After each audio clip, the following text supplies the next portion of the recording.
Good evening.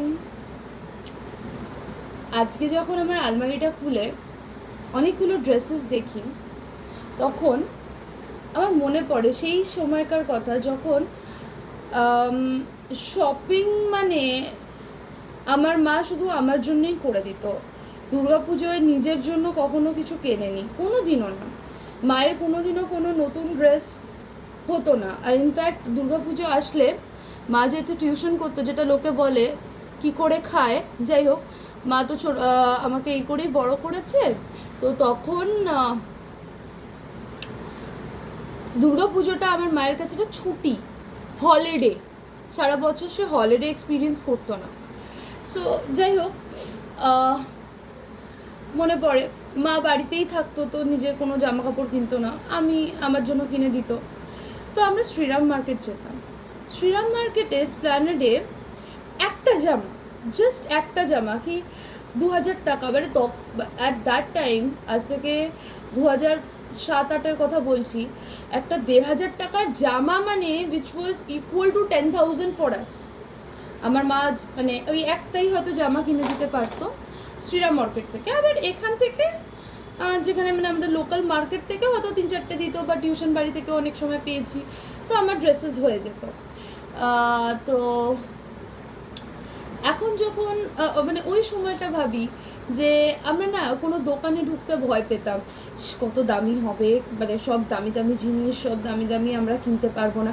তো ওই যে একটা মানে আফসোস না কিনতে পাওয়ার বা না পাওয়া, মা তো সারা জীবনই আফসোস করে এসছে। এবার মা আমাকে দিয়েছে, ডেফিনেটলি অনেক দিয়েছে, কিন্তু ওই যে যখন আমরা কোনো ভালো জায়গায় যেতাম, সেই ভালো জায়গায় গিয়ে একটা জিনিস কিনতে চাইছি কিন্তু কিনতে ভয় পাচ্ছি, বা একটা জুতো কিনবো কিনতে ভয় পাচ্ছি, কারণ খুবই গোনাগাথা, খুবই সীমিত টাকা। তো সেই যে ভয়টা, তখন সেই জিনিসগুলো যখন আজকে আমি মনে করি যে ঠিক আছে, আজকে যখন আমি একটা সময় মলেও গেছি, মলে গিয়েও একটা খাবার খেতে আমি ভয় পেয়েছি যে এ বাবা খাবো, তাহলে তো আমার সংসারের এই টাকাটা চলে যাবে, তাহলে আমি কিভাবে ওটাকে অ্যারেঞ্জ করব, কিভাবে সেটাকে ম্যানেজ করব। সো কোনোদিনও করতে পারিনি।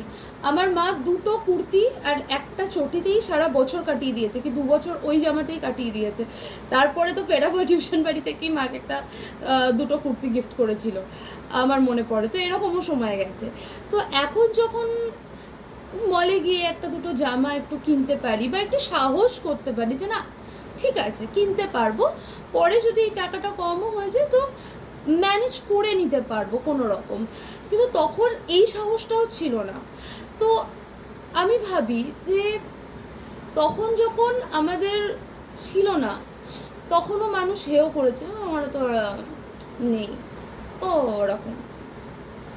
হ্যাঁ, আর এখন যখন কিছুটা হলেও করতে পারছি, তো মানুষ কিভাবে করছে, কিভাবে করলো, কিভাবে হলো, আজব জ্বালাতো। মানে আমরা খারাপ থাকলে তো মানুষের আনন্দ হচ্ছে, ভালো আছে ভালো হয়েছে ভালো হয়েছে, খারাপ আছে। আবার যদি একটু ভালো থাকি তাহলে মানুষের মনে কৌতূহল, মা কিভাবে করলো, কিভাবে হলো, কেন হলো, গাড়িও হয়ে গেল, স্কুটিও হয়ে গেল, ও বাবা। এটাই তো সমাজ, তাই না?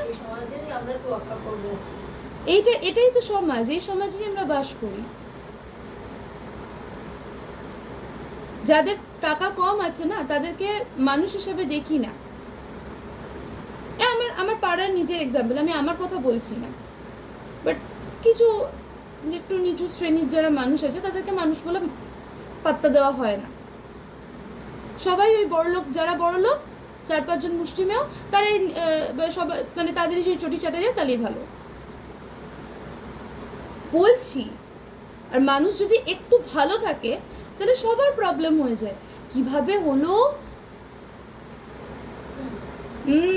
তাহলে নিশ্চয়ই কোনো ব্যাপার আছে, নিশ্চয়ই।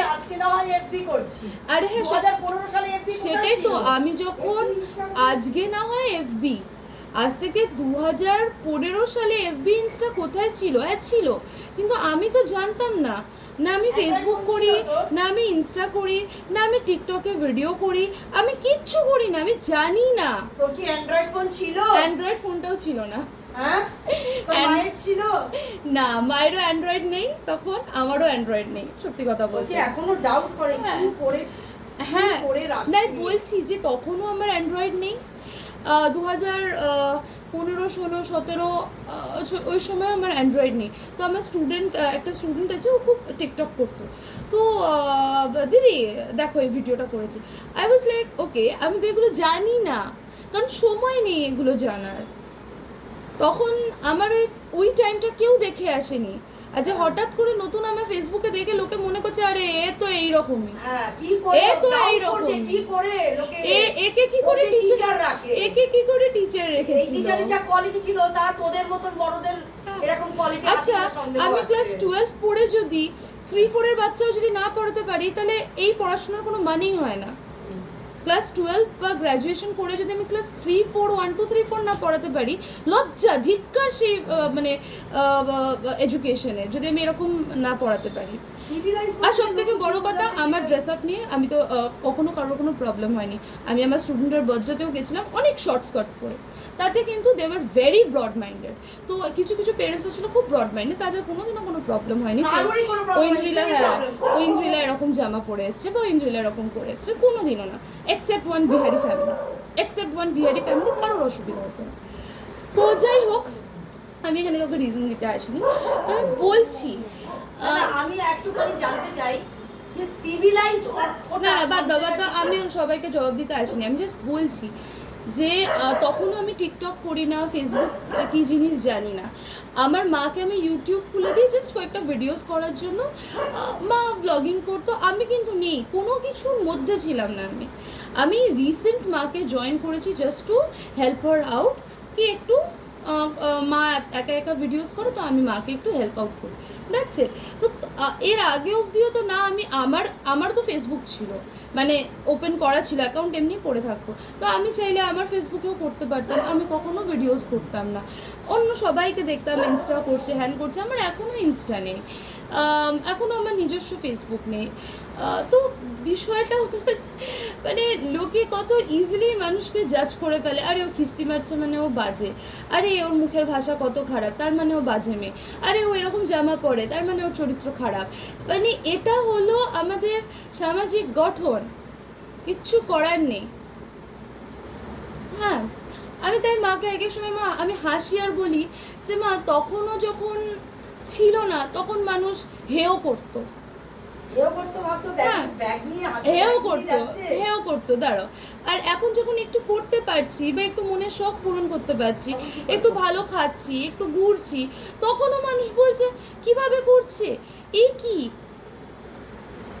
মানে খারাপ থাকলে মানুষ হাসবে আর ভালো থাকলে মানুষ জ্বলবে, এটাই হলো ব্যাপার না, আর তো কিছু না। অবাক লাগে আমার সত্যি অবাক লাগে।